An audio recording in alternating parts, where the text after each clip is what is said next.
The government's hardline offshore processing regime is facing a High Court challenge. The claim alleges the immigration minister erred on 2 counts by sending an Iranian asylum seeker to Manus Island.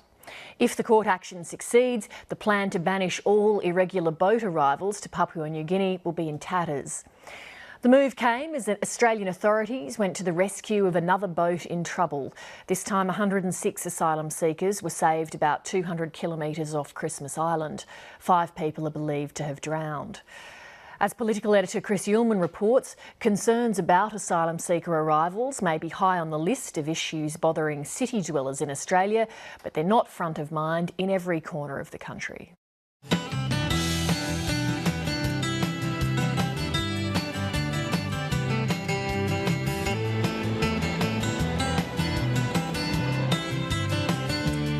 They call it the Wombat Trail. Every federal election, the leader of the Nationals hits the roads less travelled. Meeting with real people on the streets, to be talking to people about the issues that matter to them. And there are plenty of problems to solve. Everything's too expensive. The major issues that we see affecting our business are reliability of our markets. Housing. Police and education. Election time is always a time for everyone to tighten their belts going, oh my God, what's going to happen? And the Aboriginals still dipping out. It's definitely a lot slower than it ever has been. Here, Warren Truss meets some converts. I've been a Labor voter all my life. You're getting my vote. For the very first time ever, I won't be voting Labor because cannot stand Kevin Rudd. But not everyone on the Wombat Trail votes National. Yep, go Kevin 07. Even in his own ultra-safe Queensland seat of Wide Bay. He could soon be Deputy Prime Minister though. Oh, I know. It's scary, isn't it? And everywhere people are pondering the same question. Who do you vote for? I mean, we've had, in 07 we voted for Kevin Rudd, and then we got Gillard, and she just buggered us, really buggered us.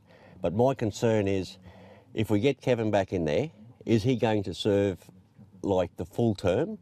And does Tony Abbott have the backbone to be a good Prime Minister?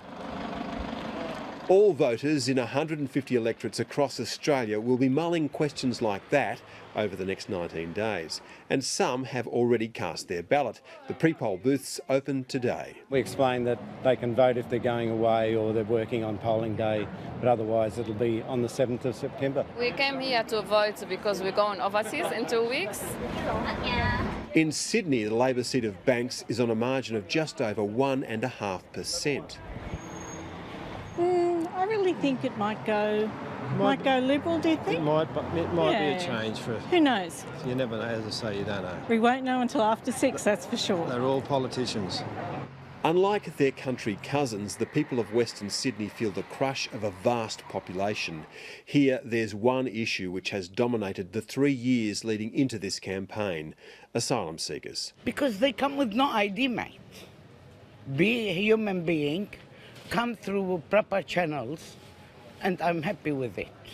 But to jump the queues, and they are here, nah. This kind of sentiment put a slew of Labor seats at risk and drove multiple changes in government policy.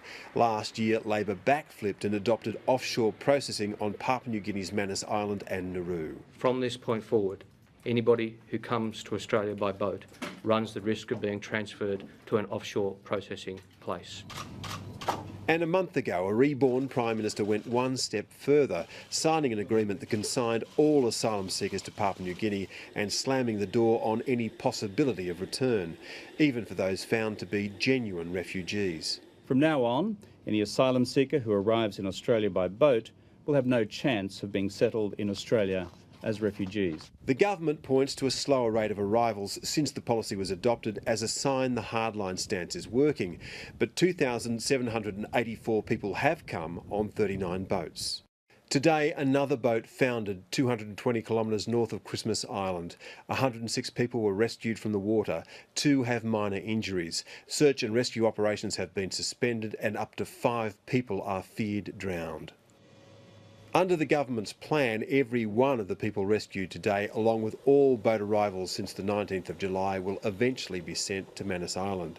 But today, the first legal attempt to challenge that plan was lodged in the High Court. We act for a man from the Republic of Iran who came to Australia on a boat.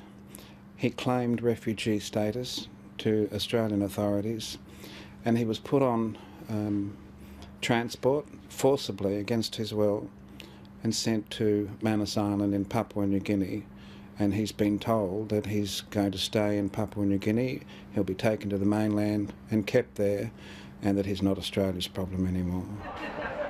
The challenge is to two decisions: to forcibly remove the man seeking refuge indefinitely and to declare Manus Island a regional processing centre to deal with an Australian problem. It's more than procedurally incorrect. We say that the decision that the Minister made as to Papua New Guinea is deeply flawed, so flawed that it's the subject of what we call jurisdictional error, and that it's not a decision at all, it's a nothing.